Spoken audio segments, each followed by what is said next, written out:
आज हम शुरू करते हैं यूपी टेट 2017 का मैथ सॉल्यूशन।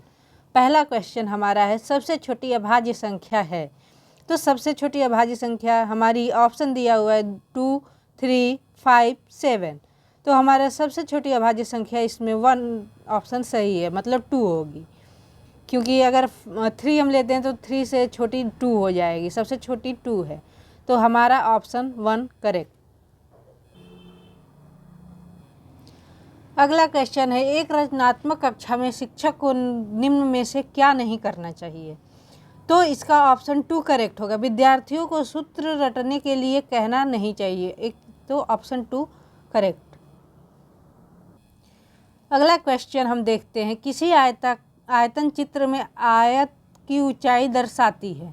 तो हमारा ऑप्शन 1 करेक्ट, उस वर्ग की बारंबारता को दर्शाती है।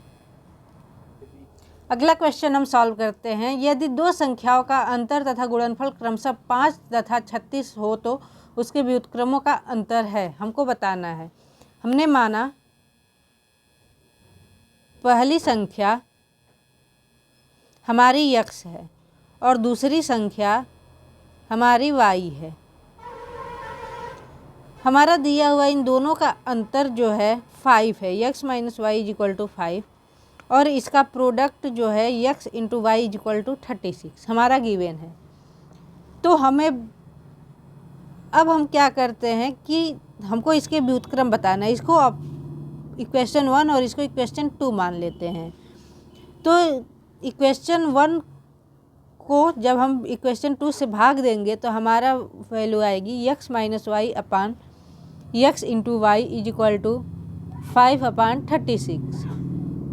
अब इसको सॉल्व करेंगे तो x अपान xy माइनस y अपान xy = 5/36। अब हमारा जो है x से x कट गया यहाँ और y से y कट गया, तो 1/y माइनस 1/x = 5/36। तो हमारे इसके संख्या के व्युत्क्रम का मान जो आएगा, अंतर इसका 5/36। तो ऑप्शन 1 करेक्ट। तो ऑप्शन 1 करेक्ट। नेक्स्ट क्वेश्चन हमारा है, ट्रायंगल ABC की भुजा का मध्य बिंदु क्रम D, E और F है। निम्न में से कौन सा सत्य है, ये हमको बताना है। तो ऑप्शन 4 सही होगा। जो हमारा ये ट्रायंगल DEF है उसका क्षेत्रफल जो है 1/4 इंटू ये बड़ा वाला ट्रायंगल ABC के इक्वल हो जाएगा। तो हमारा ऑप्शन 4 करेक्ट हो गया। हमको पंचभुज के सभी अंतःकोणों का योग ज्ञात करना है। तो इसका फार्मूला होता है, पंचभुज के प्रत्येक अंतःकोणों का फार्मूला होता है 2n - 4 × 90 डिग्री अपान n। यहाँ n की वैल्यू हमारी 5 दी हुई है। तो n जब हम इस फार्मूले में n की वैल्यू 5 हम पुट करेंगे तो 2 × 5 - 4 अपान 5 × 90। तो ये हमारा 6/5 × 90। तो हमारा 6 × 80 डिग्री =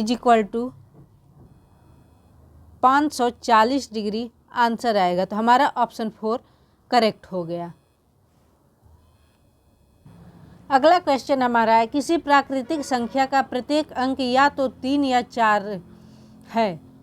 यह संख्या 3 और 4 दोनों से विभाजित होती है, ऐसी सबसे छोटी संख्या का मान क्या होगा। तो जो हमारा पहला ऑप्शन दिया है वो 3 से तो विभाजित हो जाएगा, लेकिन यहाँ लास्ट में इवन संख्या मतलब 2, 4, 6, 8 नहीं आया है। तो ये हमारा 2 से भी नहीं विभाजित होगा, तो 4 से कैसे विभाजित होगा। तो पहला ऑप्शन गलत। दूसरा ऑप्शन पे हम आते हैं, तीसरे ऑप्शन पे हम आते हैं, 44 है। तो 44 हमारा जो है 4 से तो विभाजित हो जाएगा, लेकिन 3 से विभाजित नहीं होगा, क्योंकि इन दोनों का सम जो आएगा 4 + 4 8, जो कि 3 से विभाजित नहीं हो रहा है। अब हम आते हैं 4th ऑप्शन पे।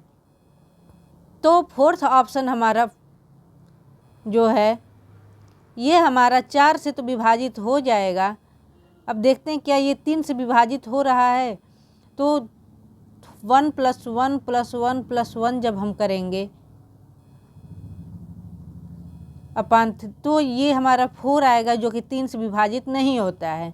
तो चौथा भी ऑप्शन हमारा गलत हो गया। तो इसका मतलब हमारा ऑप्शन 2 करेक्ट। इसको हम चेक करते हैं कि जब हम 4 को 4 से विभाजित करेंगे तो 1 1 1। अब क्या ये 3 से विभाजित हो रहा है? 4 + 4 + 4/3, तो ये 12/3। हाँ, ये हमारा जो है 3 से भी विभाजित हो रहा है। तो सबसे छोटी संख्या जो दिया हुआ है वो 444 ही होगा। अगला क्वेश्चन हमको निकालना है, यदि संख्या इतना दिया गया है 11 से विभाजित हो तो रिक्त स्थान को हमको भरना है। तो 11 से विभाजित होने वाली संख्या हम रिक्त स्थान को मान लेते हैं ये यक्स है। अब इवन टर्म मतलब कि ये यक्स और 0, इसका क्या स्थान है? 1 2 3 4 5। तो इवन टर्म का सम जो है और ऑड टर्म का सम मतलब 6 + 4 + 6 का सम और इवन टर्म का सम का हम माइनस करें तो ये या तो 0 हो या तो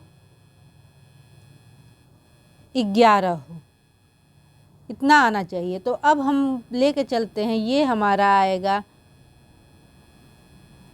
16 - x = 0। दूसरा हम ले लेते हैं 16 - x = 11। और तो जब हम इसको करेंगे तो x = 16 और x = 16 - 11। तो ये वैल्यू 5 आई और ये वैल्यू 16 आई। तो हमारा ऑप्शन में जो है 4 दिया हुआ है, तो इसका ऑप्शन 4 दिया हुआ है, तो यहाँ पे रिक्त स्थान की जगह पे हमारा वैल्यू 5 हो जाएगी। तो हमारी ये संख्या 60456 11 से डिवाइड होगी।